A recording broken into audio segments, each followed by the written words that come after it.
Hero பண்ண ஒரு காரியத்தால் principal room வரைக்கும் போயிட்டானுங்க.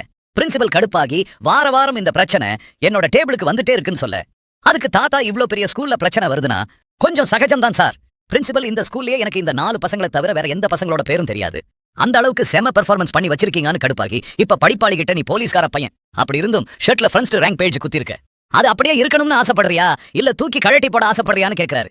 இதுக்கெல்லாம் காரணம் என்னோட ஃப்ரெண்டு தானே அவனுக்கு மைண்ட் வாய்ஸ் போயிட்டு இருக்கு. அதை பார்த்துட்டு ஆவரேஜ் ஸ்டூடெண்ட் சார் அப்படியெல்லாம் சொல்லாதீங்க.